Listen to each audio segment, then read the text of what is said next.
Eh bien, bonsoir. Nous allons commencer notre étude de Parashat Yitro dans le texte que je vais vous présenter dans notre partage d'écran. J'ai mis beaucoup plus que ce que nous allons avoir le temps d'étudier parce que je voudrais pouvoir lire avec vous le commentaire du Maharal de Prague dans le Gourarié sur le premier Rashi de la paracha.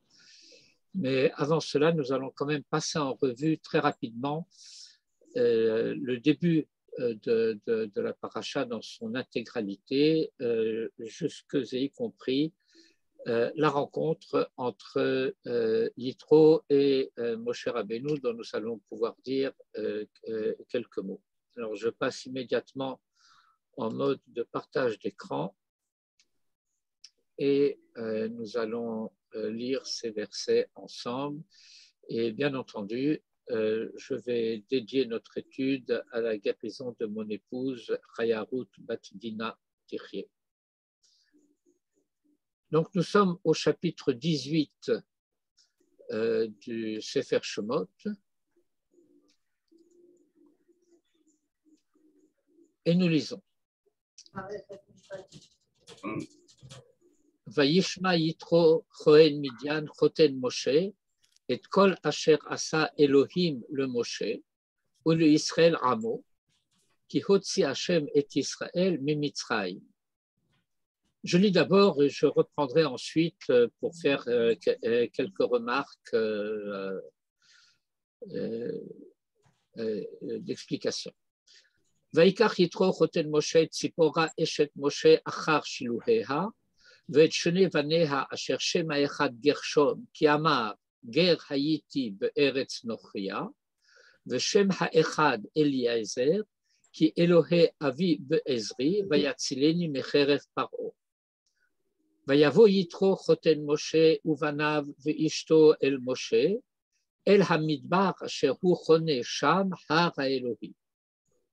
ויאמר אל משה, אני חותנך יתרו בא אליך ואשתך ושני בניה עמה. ויצא משה לקחת חותנו, וישתחו וישקלו, וישאלו איש לרעהו לשלום, ויבואו האוהלה. ויספר משה לחותנו את כל אשר עשה השם לפרעה ולמצרים על אודות ישראל, את כל התלאה אשר מצאתם בדרך, ויצילם השם. וייחד יתרו על כל הטובה אשר עשה השם לישראל, אשר הצילו מיד מצרים. ויאמר יתרו, ברוך השם, אשר הציל אתכם מיד מצרים ומיד פרעה, אשר הציל את העם מתחת יד מצרים. עתה ידעתי, כי גדול השם מכל האלוהים, כי בדבר אשר זדו עליהם. C'est le passage que je voulais lire. Je l'ai lu directement et je n'ai pas traduit, un peu pour ne pas perdre de temps et puis parce que je pense qu'essentiellement le sens vous est connu, mais je voudrais reprendre 2-3 points dans tout ce passage avant même de lire le commentaire de Rashi et la source de Rashi avec ses différences et le commentaire du Maharal dans le Gourarié. Et la première remarque que je ferai, c'est le nom divin qui est utilisé dans le verset. Oui. Et Kol Asher Asa Elohim le Moshe ou le Israël Ramo. Et donc, l'implication de la chose, c'est que pour Yitro, tout ce qui se passe dans l'histoire, qui l'amène d'ailleurs à venir à la rencontre de Moïse, c'est en quelque sorte des phénomènes naturel. C'est-à-dire c'est le fonctionnement naturel de l'histoire en tant que tel qui détermine les événements. Et c'est le sens de l'utilisation du nom Elohim, ici, et non pas du nom de Hachem. Et donc, nous devons comprendre que dans le premier verset, les deux moitiés du verset ne sont pas de même niveau, ne sont pas du même registre. Le premier, Vaishma Yitro, Choen Midian, Choten Moshe, Kol Asher Asa Elohim, le Moshe, raconte, ou l'Israël Amo, raconte l'événement du point de vue de Yitro. Alors que la deuxième moitié du verset, qui Hotzi Hashem et Israël mimitzraïm, à savoir que Hashem a fait sortir Israël d'Égypte, ne se rapporte pas à ce que Yitro a entendu. Ça se rapporte à ce que la Torah, quant à elle, dit, alors que c'est Hashem qui a fait sortir Israël d'Égypte.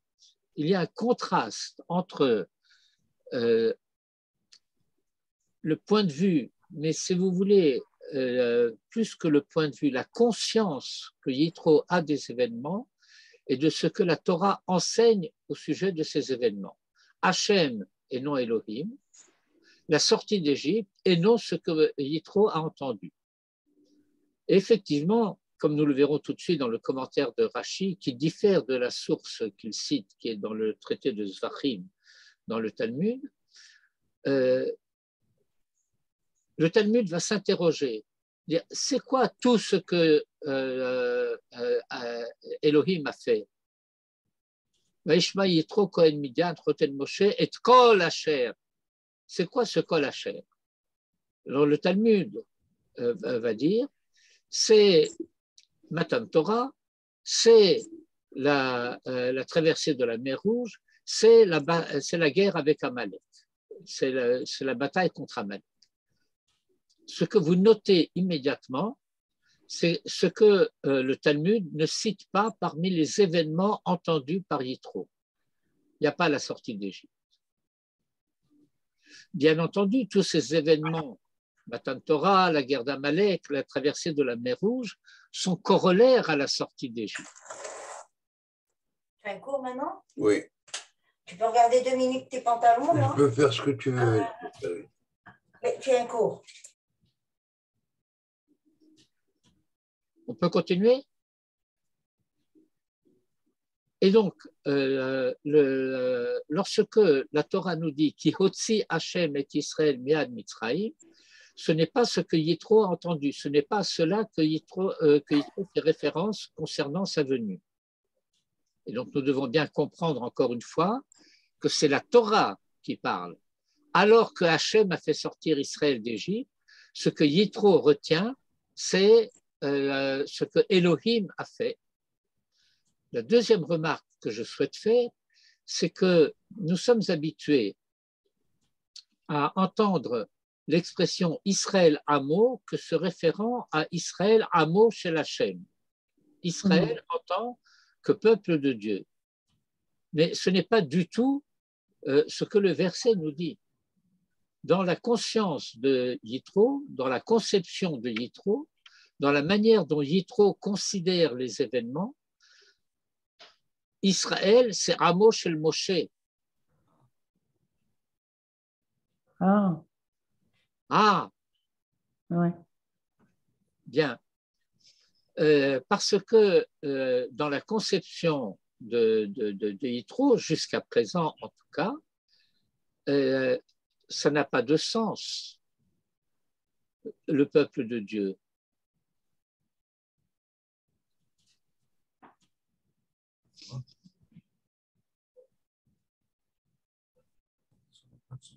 Et je saute directement. Rav, pourquoi ça n'aurait pas de sens? Laissez-moi parler. D'accord. Si vous avez encore des questions ensuite, vous les posez.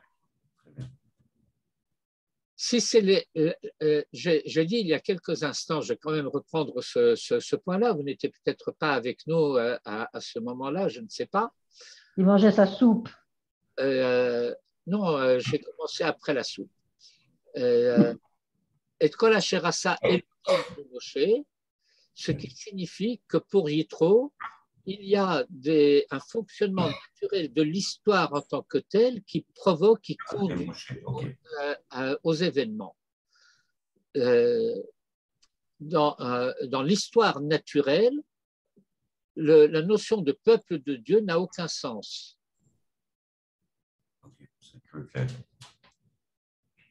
Et Israël, c'est Am Hashem, pas Am Elohim.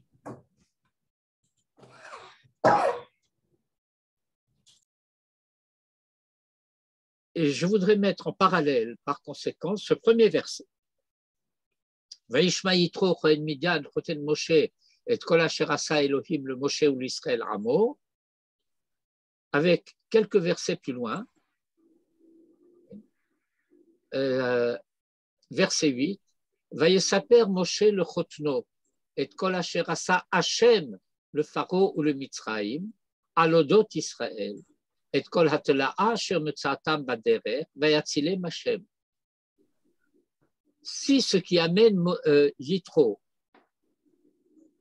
c'est kol asher asa Hashem le Pharaon le Mitzraïm, le fait que Moïse va lui raconter cela n'a aucun sens. On ne comprend pas du tout ce que la Torah dit. Mais voilà, Moïse explique à Yitro ce que Hachem, et pas Elohim, a fait. Et ce qu'il a fait à Pharaon à cause d'Israël. C'est-à-dire que Dieu, en quelque sorte, Hachem, providence de l'histoire, et non pas histoire naturelle, fonctionnement impersonnel des événements selon des lois qui sont encore une fois des lois de fonction. J'entends par là qu'il y a des enchaînements qui se font parce que c'est comme ça que les choses fonctionnent.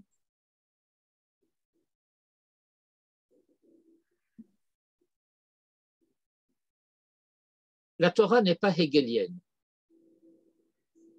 Il y a une volonté qui préside aux événements. Mais dans la conception de Yitro jusqu'à présent, il n'y a pas de volonté. Il y a un fonctionnement aveugle et les choses se passent de cette manière. Je vous rappelle quand même, pour ceux qui n'y penseraient pas maintenant, que Yitro et Moïse ne sont pas des étrangers l'un à l'autre. Ils ont passé 40 ans ensemble à discuter de l'héritage d'Abraham, du rapport au divin. Et j'imagine qu'ils ont appris beaucoup de choses l'un de l'autre sans se convaincre.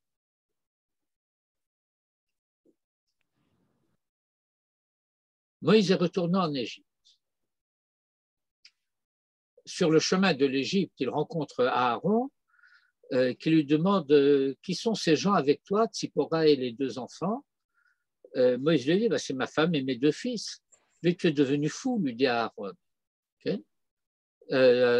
Tu vas ramener ces gens en Égypte alors que nous, on va là-bas pour faire sortir tout Israël d'Égypte. Ce n'est pas le moment de rajouter encore des gens à ceux qui y sont déjà. Ça me rappelle presque anecdotiquement, mais c'est très loin d'être une anecdote, ce que Manitou enseignait à propos des conversions. Vous savez que les conversions sont très à l'ordre du jour en Israël aujourd'hui. Ouais. Manitou disait que de notre temps, on devrait interdire les conversions en dehors d'Eretz Israël. Pourquoi? Mais il y a de braves goïs qui sont tout à fait dans leur élément en Chutz La'aretz, et on va les transformer en malheureux juifs exilés. On n'a pas le droit de faire ça. Vous comprenez l'idée? Oui, oui. De la même manière, ce n'était pas le moment de ramener Tzipora et ses fils en Égypte, alors que l'idée, c'est d'aller libérer et délivrer ceux qui s'y trouvent déjà. Ou encore. Et donc, lorsque Yitro vient avec femme et fils de Moïse, qu'il lui ramène, puisque maintenant ils sont sortis d'Égypte, eh bien, retrouvailles, rencontres, et maintenant Moïse va pouvoir expliquer à Yitro face aux événements tels qu'ils se sont produits. Essayez de mettre ceci en rapport avec ce que nous disons par ailleurs dans la Haggadah de Pessah à propos de Mi she'eno yodea lish'ol, que je traduirai pour les besoins de la cause, celui qui ne sait pas poser les vraies questions. Pourquoi il ne sait pas poser les vraies questions? Eh bien, parce qu'une certaine conception des choses lui cache la question qui se pose. Ou pour le dire d'une autre manière, lorsqu'on se donne de fausses réponses à soi-même, on ne sait pas poser les vraies questions. Alors, la Torah dit, en ce qui le concerne, Vegata levinecha bayom ahu. Vous vous rappelez ce que dit la Haggadah de Pessah? Bayom ahu. Oui. Et qu'est-ce que c'est Bayom ahu? Peut-être mi beodium. Talmud lomar ba'avurze. Ba'avurze lo amarti. Et la ksheyesh matzah ou maror munachim lefanecha. Ba'avurze, article démonstratif. Par conséquent, il faut pouvoir lui montrer du doigt. C'est de ça qu'il s'agit. C'est-à-dire que tout le ma'alach là-bas, Yachol mi rosh chodesh, peut-être qu'on va pouvoir commencer à en parler à quelqu'un en commençant au moment où les événements s'amorcent, le rosh chodesh. Mais non, Talmud lomar bayom ahu. Non, la Torah a dit en ce jour-là. Et si c'est en ce jour-là, peut-être que c'est alors qu'il fait encore jour, c'est-à-dire en l'occurrence la veille. Et on nous dit non, c'est trop tôt. Pourquoi? Parce qu'à ce moment-là, les réponses sont encore de nature théorique. Théorique, ça ne veut pas dire artificiel, mais ça veut dire qu'il s'agit de quelque chose qu'on ne peut pas montrer du doigt, et ce qu'on ne peut pas montrer du doigt, ça veut dire que ce n'est pas encore devenu de la nature et de l'ordre de la réalité pour celui à qui on parle. C'est pourquoi il est dit ba'avurze. Ba'avurze lo amarti, ela ksheyesh matzah ou maror munachim lefanecha, en vue de ceci que je peux montrer du doigt, et cela je ne l'ai dit que lorsque la liberté et la servitude sont présents devant toi. Matzah ou maror munachim lefanecha. Et c'est ce qui se passe ici avec Yitro. Il est venu parce que interpellé par les événements, mais quelle est la nature de cette interpellation? Alors c'est Moïse qui va le lui révéler. Il s'appelle Moshe le Chotno et Kol asher asa Hachem le Pharaon ou le Mitzraï. Ce que Hachem, pas Elohim, une volonté libre, providence de l'histoire, et non pas le fonctionnement naturel des événements historiques qui s'enchaînent selon des lois impersonnelles. Et cela ne s'est pas passé de manière gratuite, mais al-Odot Israël, au sujet d'Israël, concernant l'histoire d'Israël, l'avenir d'Israël. Et puis, ils sont sortis d'Égypte, mais il y a eu toutes les péripéties qu'ils ont dû traverser. Et kol hatela'a asher metzatam baderer.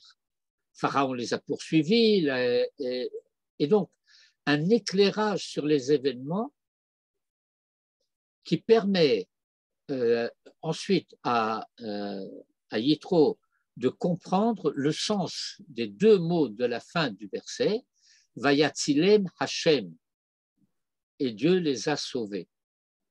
Hashem les a sauvés. Alors, Vayichad Yitro al kol hatova asher asa Hashem le Israël, asher hitzilo miad Mitzrayim.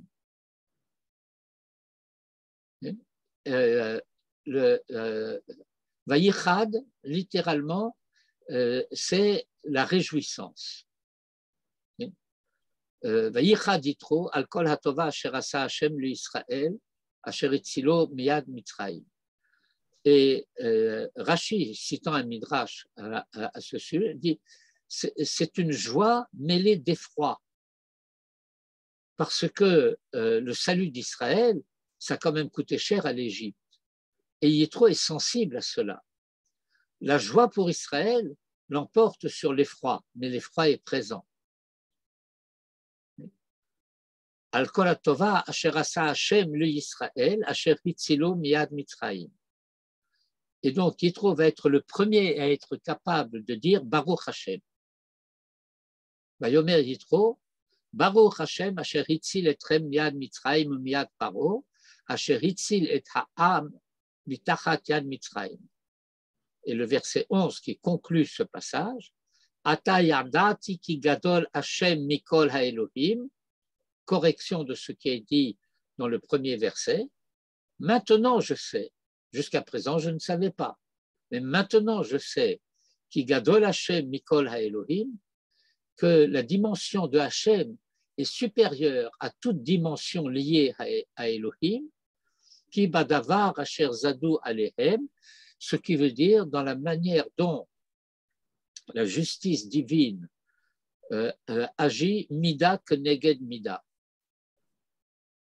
Qu'ils ont été, en quelque sorte, les Égyptiens ont été punis par là où ils ont péché, puisque nous parlons français, et j'utilise l'expression classique en français concernant ce sujet.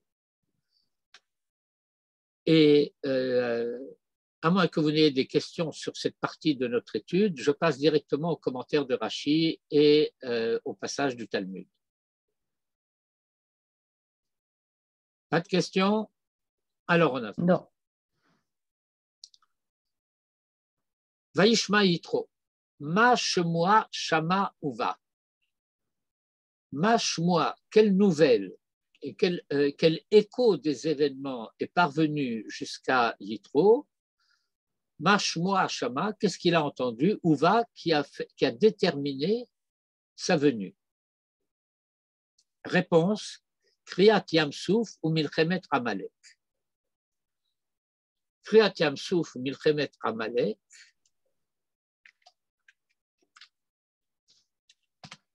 ça, c'est le commentaire de Rashi. Je passe directement à la source du Talmud qui se trouve dans Zvachim à la page 116a. Vous avez la référence ici. Mash, moi, Shama, Uva, Venit Gaïer. Rashi n'a pas mis le mot Venit Gaïer. Le Talmud pose la question, qu'a-t-il entendu qui a déterminé le fait qu'ils viennent et se convertissent? Rashi ne dit pas qu'ils se convertissent. Pourquoi Rashi ne dit pas qu'ils se convertissent? Ben, Rashi ne peut pas dire qu'ils se convertissent parce qu'il y a une autre chose que Rashi ne va pas citer. Rabbi Yoshua Omer, Milchemet Amalek Shama. Le verset Vaishma Yitro vient tout de suite à la suite de Parashat Beshalach qui s'achève par la guerre de Amalek. On dit, bon, ben, si la Torah parle de la guerre d'Amalek et de la venue de Yitro, ça veut dire qu'il n'est pas venu avant. Et s'il n'est pas venu avant, c'est que c'est ça qui a déclenché le passage à l'acte. Shehare ketiv betzido, vayachala sheyehoshua et Amalek et amo le fichare. Rabbi Elazar Amodai Omer, Rabbi Elazar, que l'on rapporte à la ville de Modi'in, à Modai Omer, Matan Torah Shama Uva. C'est le don de la Torah qu'il a entendu. Shekeshenitna Torah le Hamo Israël, parce que lorsque Dieu a donné la Torah à son peuple Israël et non pas au peuple de Moïse, Hayakolo Holer Misof Haolam Vat Sofo, alors la voix de Dieu du Sinaï portait d'un bout du monde à l'autre. Et donc, Yitro a entendu la voix de Dieu au matin de Torah. C'est cela que Rashi ne cite pas. Pourquoi Rashi ne cite pas cela? Parce que du point de vue de la chronologie du récit de la Torah, l'événement ne s'est pas encore produit au début de Parashat Yitro. Cela va se produire plus tard. Et Rashi, prudemment, dirais-je, suit l'ordre des versets. Et étant donné qu'il n'a pas entendu, je dirais méthodologiquement, Matan Torah, alors il n'y a pas lieu de parler de Giyur, puisqu'il n'y a pas encore les mitzvot de la Torah. À quoi se convertirait-il? Bon, ça se discute, on peut considérer les choses selon d'autres perspectives, mais je vous parle d'une logique simple. Et enfin, Rabbi Eliezer ben Yaakov Omer, Kriyat Yamsuf Shama Uva, c'est la déchirure de la mer qui s'est produite au début de la paracha de Beshalach, la paracha précédente, qu'il a entendu. Et il a entendu parce que tout le monde a entendu Vayehi Tishma Kol Malachia et Moriv Gomer et Asherovish Hashem et Meh Yarden, et non seulement la mer Rouge, mais encore les eaux du Jourdain, alors qu'Israël se prépare maintenant à rentrer en Eretz Israël, événement bien postérieur à celui dont nous parlons maintenant. Donc voilà la source de Rashi, dans laquelle il ne retient que les deux événements mentionnés dans la paracha de Beshalach, la mer Rouge et la guerre de Amalek.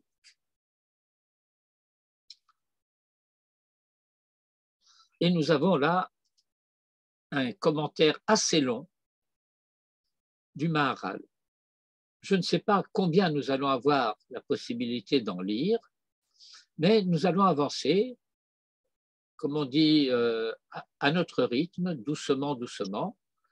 Et bien entendu, vous avez à la fois le droit et même le devoir d'interrompre quand vous avez des questions.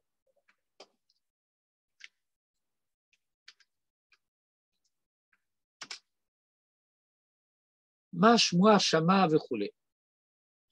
Quelle question, quel sujet a-t-il entendu? De quoi s'agit-il? Le Perek Batra de Zvachim, dans le dernier chapitre du traité de Zvachim, le passage qu'on vient de citer là-haut, V'hachi itahatam, voilà ce qui est dit, Mashmoa Shama Uva, qu'est-ce qu'il a entendu? Rabbi Yoshua Omer Milchemet Amalek, Rabbi Eliezer Amodai Omer Matan Torah Shama Uva, Rabbi Eliezer Omer Kriyat Yamsuf Shama Uva, résumé de notre passage talmudique que nous venons de lire. Vekar Perusho. Et voici ce qu'il faut comprendre.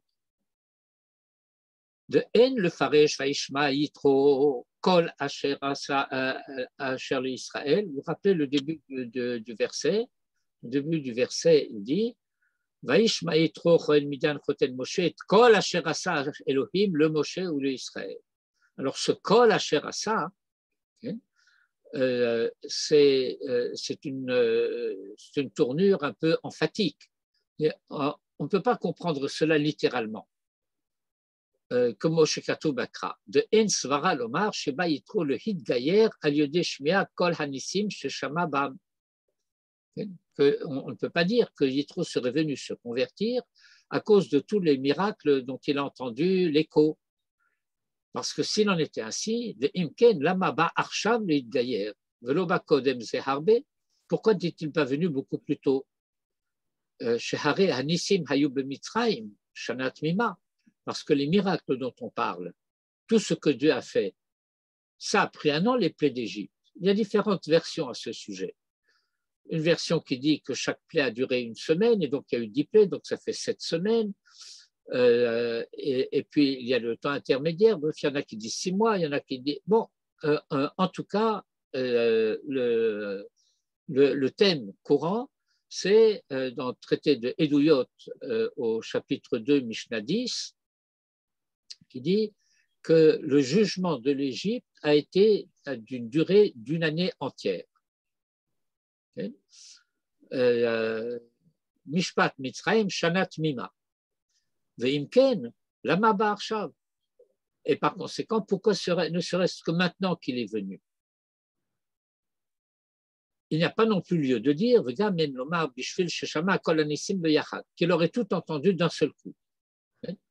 Il était sourd, aveugle et muet aux événements, il ne savait rien du tout et d'un seul coup, il a reçu une révélation, il y a quelqu'un qui est venu lui raconter et puis tu sais, et puis encore ceci, et puis encore cela, tout ça d'un seul coup. Non, ce n'est pas possible.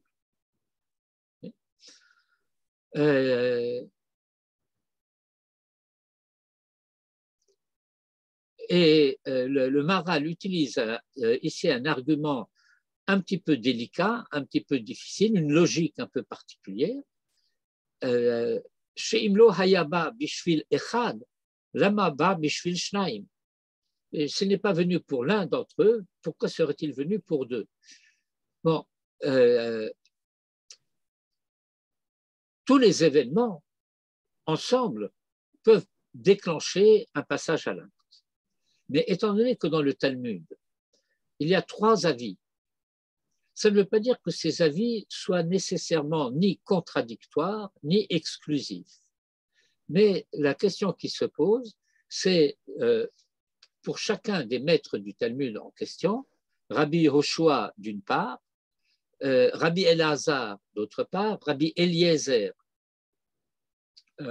enfin, quel est l'événement qui a été l'événement déterminant? Qu'est-ce qui a provoqué le passage à l'acte? Et donc, il faut qu'il y ait eu l'un des événements qui ait provoqué le passage à l'acte. Ça ne veut pas dire qu'il n'avait pas entendu parler des autres. Le Fichar, par conséquent, Rabbi Yoshua Amar Sheshama Milchemet Amalek Uba. Il n'est pas étonnant que pour Rabbi Yoshua, ce soit Milchemet Amalek qui soit déterminant, parce que Milchemet Amalek, c'était précisément par l'entremise de Josué, par l'entremise de Yehoshua, éponyme de Rabbi Yoshua. Ou le Rabbi Eliezer Amodaï, Shama Matan Torah. Ou le Rabbi Eliezer, Kriyat Yamsouf Shama. Verashi, Pérage de Shama, Kriyat Yamsouf ou Milchemet Amalek, velo Pérage Matan Torah. Kushiat HaRe'em, la question qui est posée par Rabbi Eliyahu Mizrahi, qu'on appelle le Re'em d'une manière générale, de Mistamer Biyat Yitro el Milchemet Amalek, parce que la venue de Yitro est contiguë à la guerre avec Amalek, Velo Samach Oto Achar Matan Torah, alors que la Torah aurait pu raconter la venue de Yitro après Matan Torah,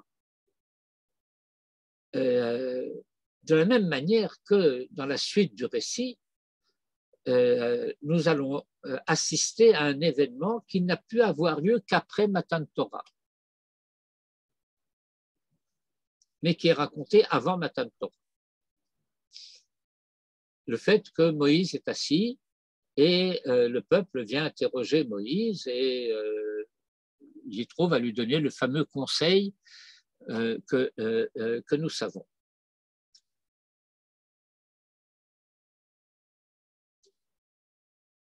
Shma Mina, de Pshaté Dekra, lo mashma sheshama matan Torah. Et donc, tu peux en comprendre que le pshat des versets de la Torah, Pshaté Dekra, ne laisse pas entendre lo mashma sheshama matan Torah, qu'il avait déjà entendu matan Torah. Nous savons en réalité que c'est le cas, puisque nous savons que Yitro est venu après Matan Torah, puisque l'événement dont je parle, à savoir qu'il assiste à la scène où Moïse enseigne au peuple, qu'est-ce qu'il enseigne au peuple? Bien, il faut aller voir dans dans les versets. Vous vous rappelez le texte de la Torah à ce sujet?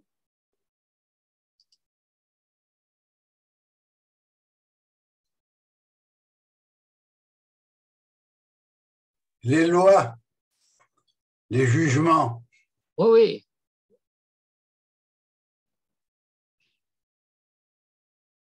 Je cherche le verset. Et donc, Vayeshev Moshe lishpot et ha'am, et Moïse s'assit pour juger le peuple. Vayamod ha'am al Moshe min haboker ad ha'erev, et le peuple se tenait devant Moïse du matin au soir. Vayachoten Moshe kol asher hu oseh la'am, et le beau-père de Moïse vit tout ce qu'il faisait au peuple, et il s'adresse à Moïse et lui demande qu'est-ce que c'est que cette chose que tu fais au peuple?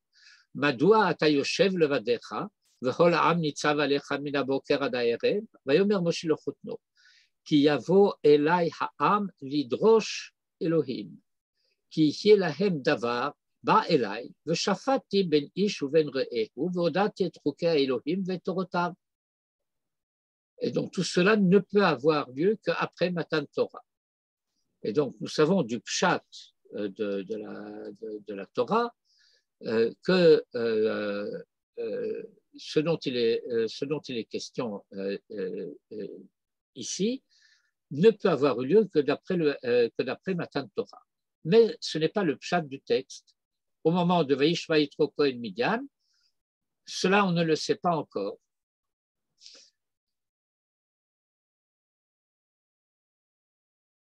Et par conséquent, Moïse s'en tient à ce qui est connu jusqu'à présent. Puisque je vous rappelle ce principe sur lequel Manitou a insisté énormément, c'est que pour comprendre le pshat de la Torah, le sens pshat de la Torah, nous devons faire l'effort méthodologique, l'ascèse intellectuelle qui nous interdit de savoir ce qui va se passer après, pour comprendre ce que la Torah nous dit ici et maintenant dans la manière dont elle le dit.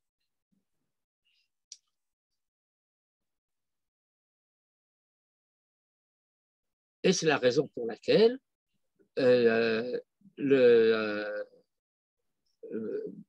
Rashi ne peut pas expliquer d'après l'avis de Rabbi Eliezer Hamodaï, chez Eno le Fib Shuto, qui ne suit pas l'ordre chronologique du récit. Il ne s'agit pas de l'ordre chronologique des événements, il s'agit de l'ordre chronologique du récit des événements. Uma she'echriber divrei Rabbi Eliezer ve Rabbi Yoshua beyachad, lomar ki shama kriat Yam Suf u'milchemet Amalek. Et la raison pour laquelle les deux autres avis sont cités par Rashi ensemble, velo perash milchemet Amalek levad au Kriyat Yam Suf bilvad, et qui n'a pas enseigné ou l'un ou l'autre seul, de Vadaï, en le faresh de Shama milchemet Amalek levad, hakativ bikra ki hotzi, vehu gedola al kulam, כמו שפירש רש"י. ואם כן, איך ייתכן לומר שלא שמע רק מלחמת עמלק, והשלמה עם קריאת ים סוף גם כן שמע. הווה שפיר, דהה קריאת ים סוף היה עיקר הוצאה, ובגדול בהוצאה. וסבירה לי לרש"י, למאן דאמר מלחמת עמלק, וכן למאן דאמר מתן תורה, לא באה לממר de Shama Matan Torah au Milchemet Amalek Bilvad, et la רוצה לומר le Rabbi Eliezer Hamodaï, Af Matan Torah ou le Rabbi Yoshua, Af Milchemet Amalek, וכתב דבריו עליבה de Rabbi Yoshua. Et donc, le raisonnement global de Rashi consiste à dire qu'il n'est pas, comment dire, probable de penser que Yitro n'aurait entendu que l'un ou l'autre. Il a certainement entendu parler de la sortie d'Égypte, il a entendu parler de la traversée de la mer Rouge, il a entendu parler de la guerre d'Amalek. Et donc, ce que nous devons dire, c'est le premier niveau de l'explication du Gourarié, c'est que l'événement qui entraîne avec lui tous les autres, qui conclut la sortie d'Égypte, en fait, c'est la traversée de la mer Rouge. Et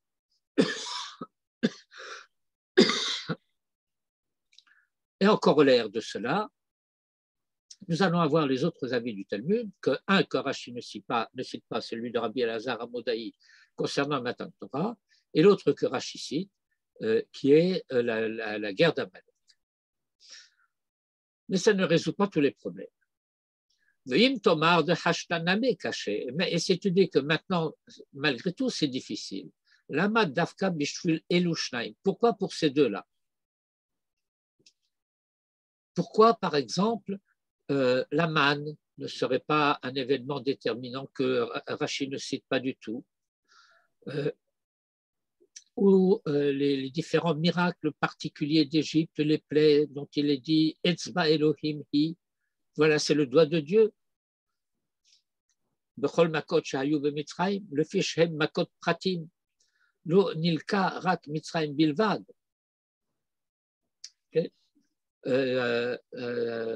Va'etzba ou chelek minayad, et le doigt c'est une partie de la main. Ve'enze hoda'a ki hu yitrale gadol mikol Elohim, et ça ne permet pas de savoir ki gadol mikol Elohim, ki adoa ki ha'ovdim avoda zara gam meyachassim et la avoda zara kochot pratiot. Autrement dit, quelque chose qui n'a pas la dimension de l'universel ne peut pas nous faire échapper à l'idolâtrie. Et les idolâtres, ce n'est pas des imbéciles. Nous avons un peu tendance, trop fréquemment, à considérer avec mépris l'idolâtrie et les idolâtres.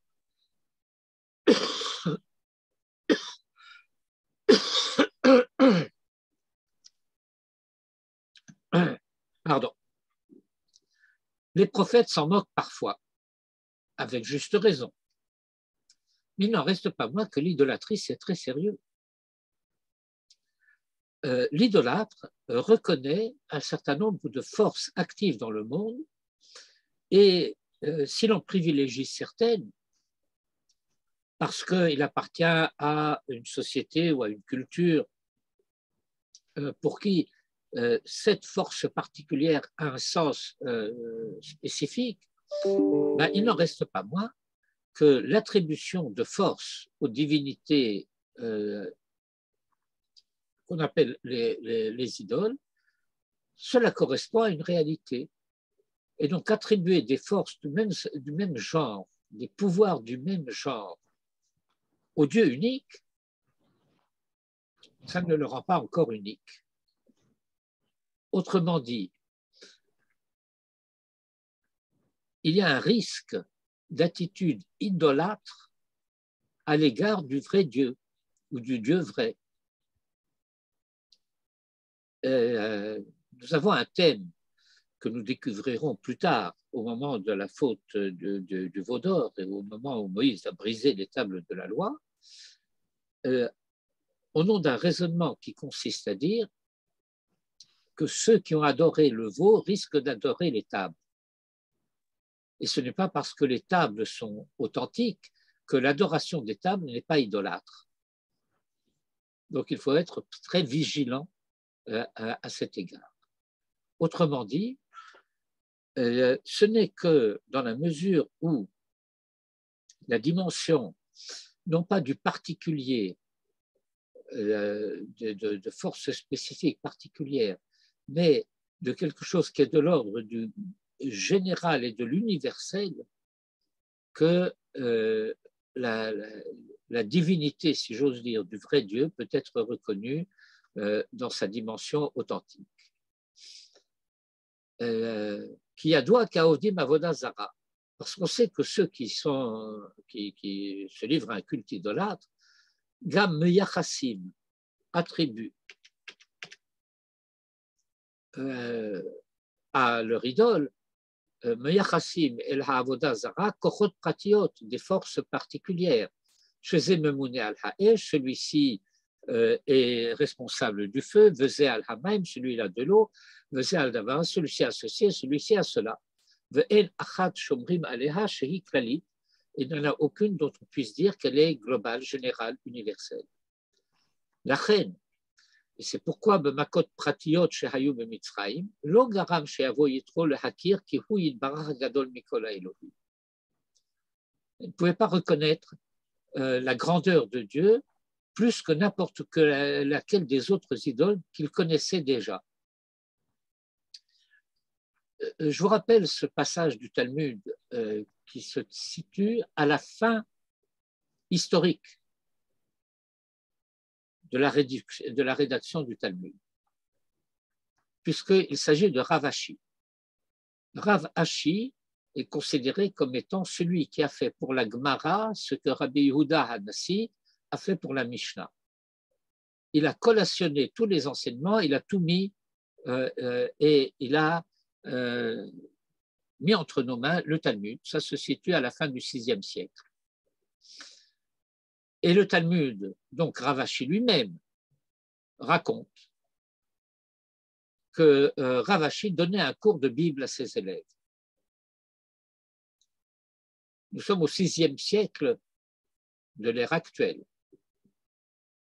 Et donc, Rav Ashi raconte une histoire d'il y a plus de 1000 ans, avant la destruction du premier temple. Et il termine son cours en disant « Et demain, nous allons nous occuper de notre ami Menaché. Menaché, roi d'Israël. L'un des pires rois qu'Israël ait connu, idolâtre, assassin de son oncle, c'est lui qui va faire exécuter son propre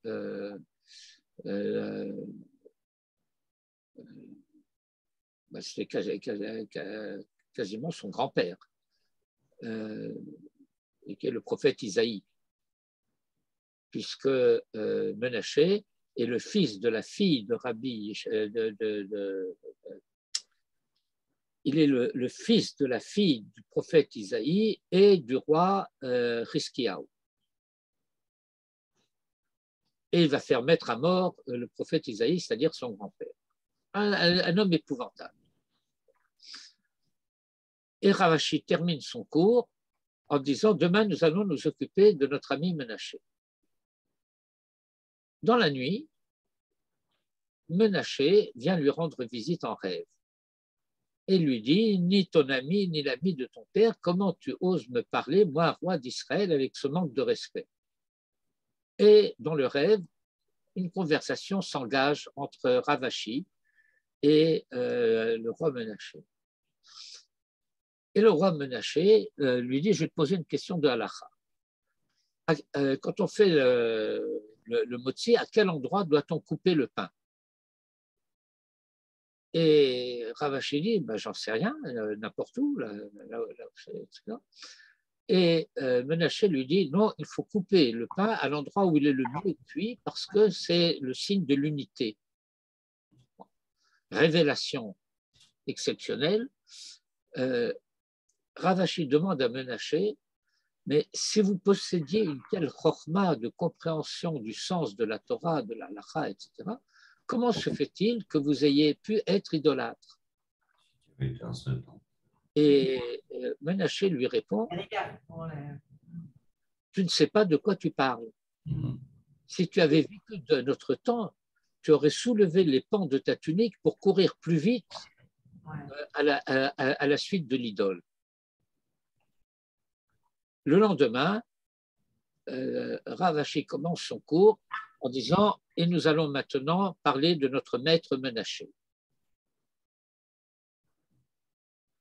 Passage étonnant du Talmud qui nous permet de comprendre que nous ne savons pas de quoi nous parlons lorsque nous parlons de l'idolâtrie et que ce n'est pas par ignorance, par infantilisme ou par je ne sais quelle démence que les idolâtres étaient ce qu'ils étaient. Et on s'interroge sur le fait de savoir comment se fait-il que, à l'époque de la prophétie, c'est-à-dire à l'époque où la présence divine était perceptible, que l'idolâtrie ait pu avoir cours. Ce à quoi Manitou répondait, eh bien, c'est que lorsqu'il n'y a rien à voir, on ne peut pas voir mal. Mais lorsqu'il y a à voir, on peut mal voir. On peut voir partiellement. On peut être séduit par tel ou tel aspect des choses. Et donc, voilà ce que le Maharal nous dit ici. Les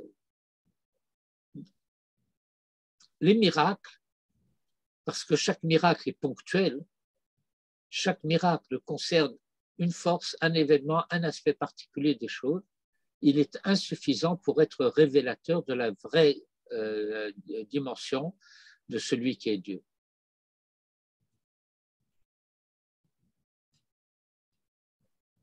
Lachem, c'est pourquoi Bemakot Pratiyot, Shayou et Mitzraïm, Logaram Sheyavo Yitro. Et donc les plaies d'Égypte, les miracles particuliers qui ont eu lieu en Égypte, ne pouvaient pas déterminer la venue de Yitro. Ad Shira Milchemet Amalek Vekrat Yamsouf. Lorsqu'il a entendu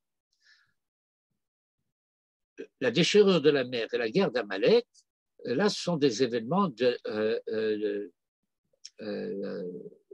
d'un autre ordre. Pourquoi ?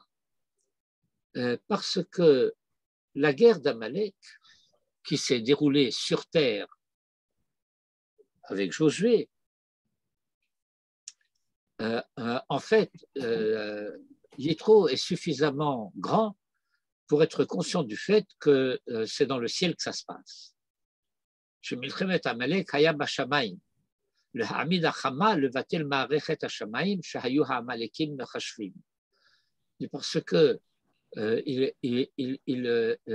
il s'agissait, et là le Maharal nous découvre, nous délivre, nous divulgue des choses dont il va falloir aller chercher les sources et comprendre de quoi il s'agit. Que les Amalécites révéraient le ciel. Et voilà que les mains de Moïse levées vers le ciel vont empêcher le soleil de se coucher, va arrêter la course du soleil, okay, et c'est pourquoi il va être écrit plus loin Adbo Hashem, au coucher du soleil, que Moshe Perash Rashi le Mala, et voir Rashi plus haut. Or ça, ce n'est déjà plus quelque chose, un événement particulier, parce que le soleil éclaire le monde entier. Et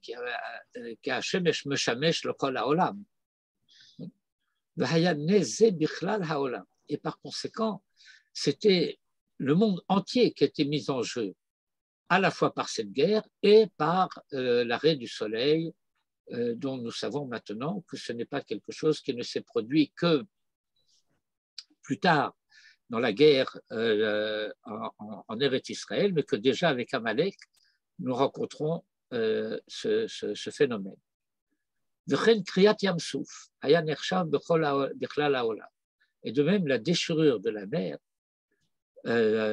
c'est quelque chose de l'ordre de l'universel, puisque le Midrash talmudique nous dit que lorsque la mer s'est ouverte, toutes les mers se sont ouvertes, parce que la mer appartient à l'élément de l'eau. Et par conséquent, toutes les eaux se sont déchirées lorsque la mer Rouge s'est ouverte. Et par conséquent, ce n'est pas telle partie spécifique de la mer qui s'est ouverte. C'est l'eau qui a été ouverte, l'eau qui a été fondue. C'est le H2 qui a été coupé de l'eau, si j'ose dire. Et par conséquent, ça se manifeste dans la mer. Toutes les eaux ont été frappées. Et le Maharal va utiliser ici une image de Juda Halevi, de Rabbi Juda Halevi, Domé. Et cela semble que chez Halev Nilka, que lorsque le cœur est frappé, Nilku Imo Kol Haevarim, alors tous les membres sont frappés. Ceux qui connaissent le livre du Kuzari peuvent reconnaître ici un thème qui est cher à Rabbi Yehuda Halevi, dit où Israël est le cœur de l'humanité et le cœur va souffrir les maux de toute l'humanité. Que lorsque le cœur souffre, il souffre pour sa souffrance propre et pour toutes les souffrances de tous les membres. Le fiche à lèvres où yesod le kol haevari, parce que le cœur est le fondement de tous les membres. Tous les membres reçoivent du cœur leur nourriture. Chez Kulam Mekablim Koach Mimenu, qui tous en reçoivent la force. Je vous rappelle que Rabbi Yehuda Halevi, entre autres choses, était aussi médecin. Ken Hayam hu yesod, de la même manière, la mer est un élément. Chez Kol Nechalim Olchim El Hayam, parce que tous les fleuves vont à la mer. Umemenu Shavim Lalechet, et c'est de là-bas qu'ils retournent, cycle perpétuel, voir Kohelet, chapitre 1, verset 7.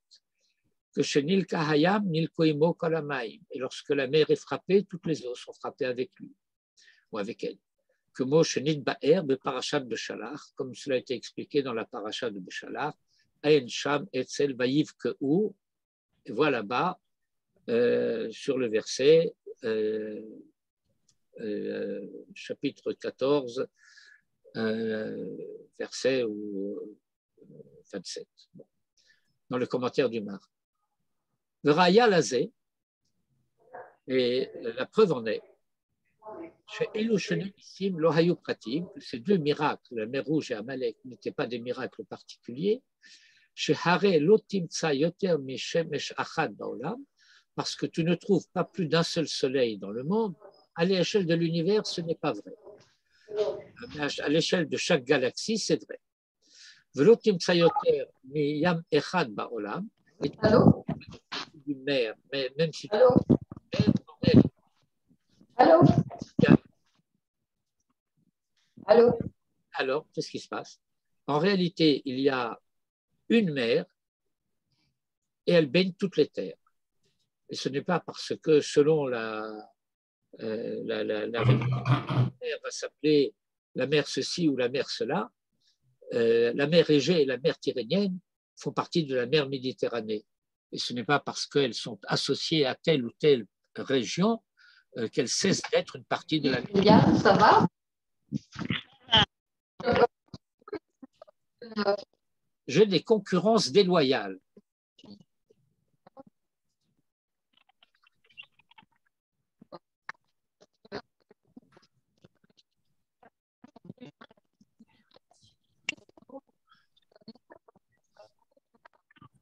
Presque 8h25.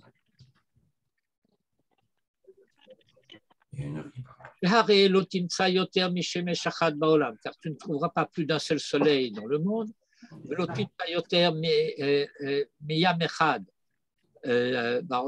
ne trouveras pas plus d'une mer dans le monde. Parce que bien qu'il y ait beaucoup de mers, elles ne sont malgré tout toutes qu'une seule mer. Ce n'est pas parce qu'il y a un Atlantique et un Pacifique que ce n'est pas la même mer en réalité. Et donc il ne s'agit pas d'éléments de détail. Mais tu peux trouver plus d'une terre comme l'Égypte dans le monde. Et donc les miracles en Égypte relèvent du détail et pas de l'ensemble. Et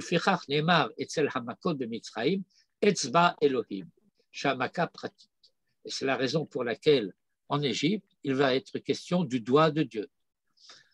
Alors que sur la mer, il va être dit Hayad Hagodola, la grande main, le Horot, chez Hamaka Klanit, pour enseigner que la Maka, que la plaie de la mer Rouge est une plaie de la nature, de l'ordre de l'universel.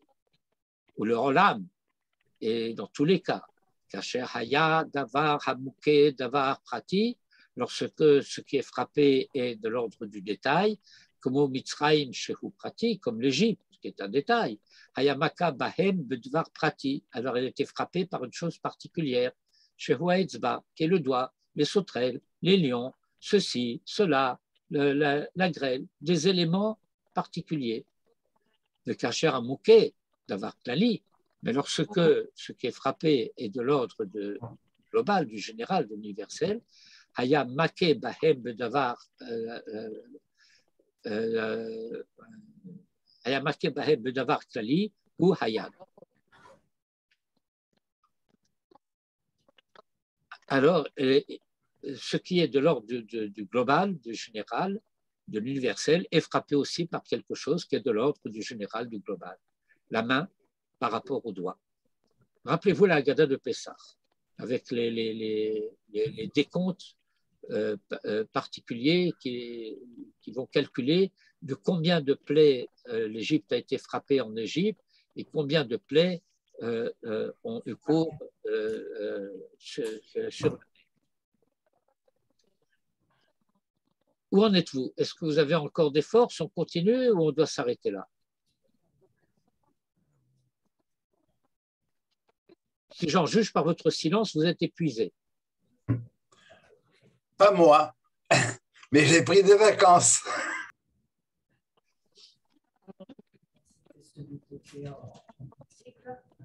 Alors, les Chouraki, là, les René et les...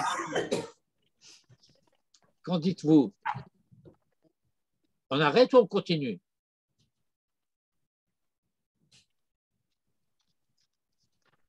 Ils n'osent pas parler. Peut-être qu'on résume la suite. Oui. On peut la résumer. C'est difficile de résumer 2 pages du Maharal.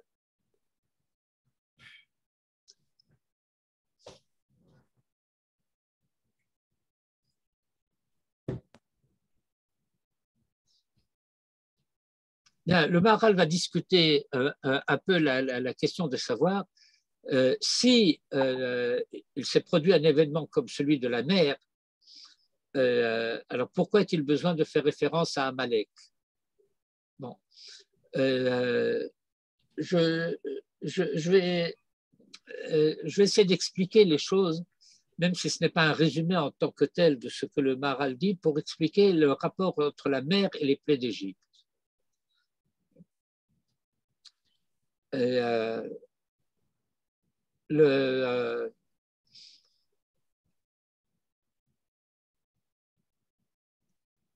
Il s'agit ni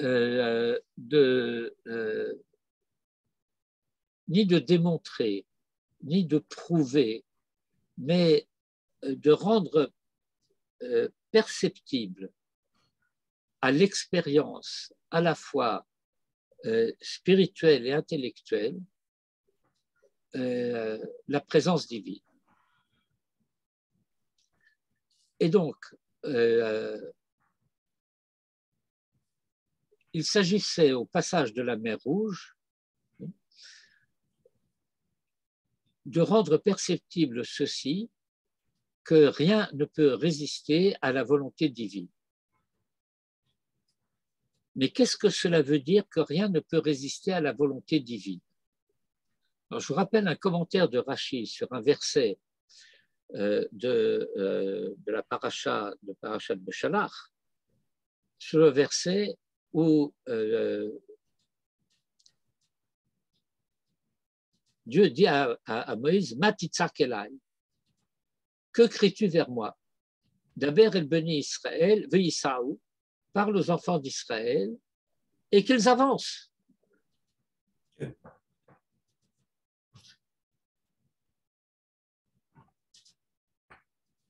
Rashi dit, Israël est en difficulté, Betsara, et toi tu passes ton temps à prier. Et c'est la preuve que Rashi n'avait pas une mentalité religieuse. Ou du moins que la mentalité religieuse de Rashi était authentique et non pas comme celle des... bon, je ne veux pas dire quoi. Ça veut dire quoi qu'il n'avait pas de mentalité religieuse? Ben, c'est que dans la mentalité religieuse, ben, tu es dans le malheur, tu pries. et que tu oublies par conséquent que dans la Torah, avec la prière, il y a deux autres conduites qui apparaissent. La diplomatie et la guerre. Nous apprenons ça de Jacob. Il a prié, mais il s'est préparé à faire la guerre le cas échéant, et il a fait une tentative diplomatique également. Et par conséquent, tout se passe comme si Dieu disait à Moïse, ce n'est pas le moment d'abonder en prière, il s'agit d'agir. Daber el Bnei Israël, veïsaou. Et le Maharal explique que le mérite d'Israël aurait dû suffire pour que la mer s'ouvre devant Israël d'elle-même.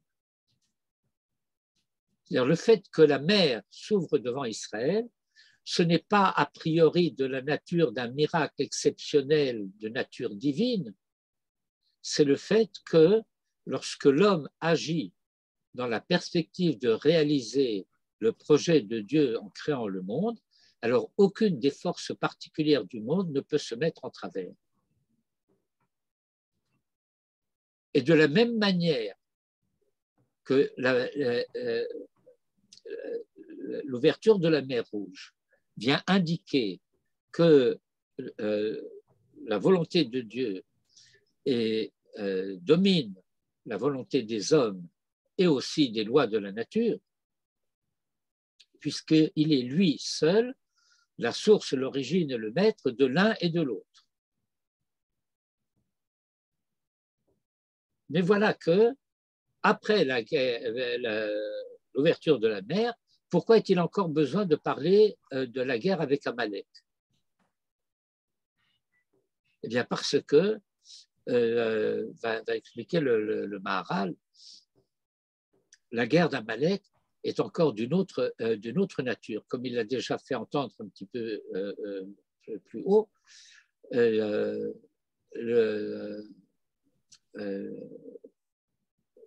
Mise en jeu de forces célestes.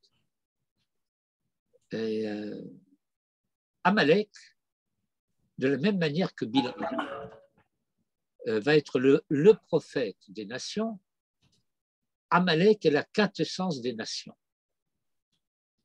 Nous avons appris dans nos études sur les patriarches que chaque patriarche était accompagné en quelque sorte de deux opposants, un opposant qui voulait le détruire et un opposant qui voulait le remplacer. Avec Abraham, il y a Nimrod qui veut le détruire et il y a Lot qui prétend le remplacer. Avec Yitzhak, il y a Avimelech qui prétend le détruire et Ishmaël qui veut prendre sa place. Avec Yaakov, c'est Lavan et Esav. Eh bien, chacun de ceux-là, Nimrod, Lot, Avimelech, Ishmaël, etc., sont chacun à sa manière des êtres de dimension particulière, tel ou tel aspect qui veut contredire tel ou tel aspect de ce que va être l'identité d'Israël. Mais voilà que Amalek, c'est la récapitulation de 6 ensemble, et lui, il est le 7e. Il est donc du côté du mal, du côté de la Sitra Achra, ce qu'est le Shabbat dans les jours de la semaine. Sheshet Yomei HaMaaseh VaHaShabbat, les 6 opposants au patriarche et le 7e Amalek. Et donc, la dimension de Amalek est la dimension de l'universel du côté du mal, et non plus du côté de la nature, comme c'est le cas de la mer Rouge. Et il fallait par conséquent que ce soit Israël lui-même qui puisse vaincre Amalek, et non pas au travers d'un miracle d'origine divine. Est-ce que c'est clair ce que j'explique là maintenant? C'est pas clair? David, c'est pas clair?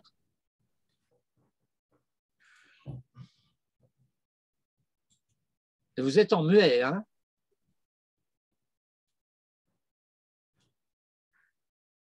Ou alors votre micro ne fonctionne pas, je ne sais pas, je ne vous entends pas. Pour moi, c'est clair. Dédé, Jean-Charles, Non, ce n'est pas assez clair pour moi. c'est pas clair. Bon, et Jean-Charles, vous devriez être le seul pour qui c'est clair. Oui, je sais, mais des choses qui me manquent. Eh bien, le problème,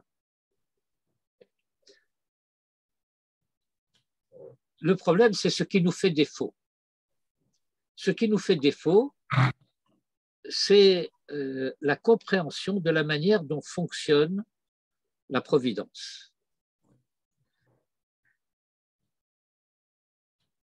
Or, ce que nous devons comprendre, c'est que la providence divine n'agit jamais à la place des hommes. Les hommes, oui. Voilà, La providence divine peut agencer des événements auxquels des hommes vont pouvoir réagir, mais elle ne va pas agir à la place des hommes. Et par conséquent, Dieu ne va pas détruire Amalek, il faut que Israël lutte avec Amalek. Et non seulement il faut qu'Israël lutte avec Amalek, mais a priori, Amalek devrait être impuissant contre Israël puisqu'il est protégé par les nuées de gloire.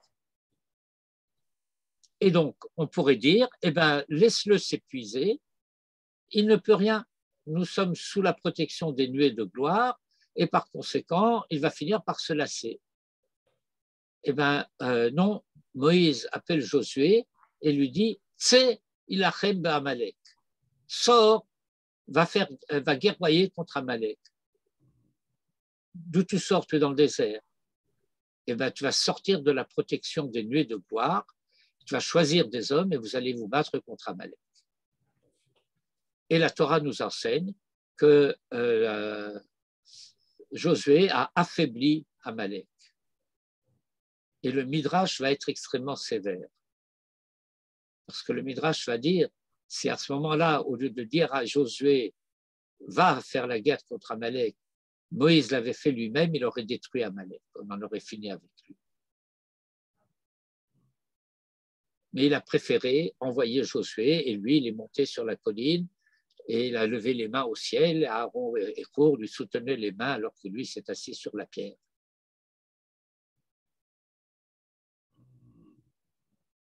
Il a fallu qu'Israël combatte, comme il aurait fallu que l'Israël soit capable de ce que la mer s'ouvre d'elle-même devant lui.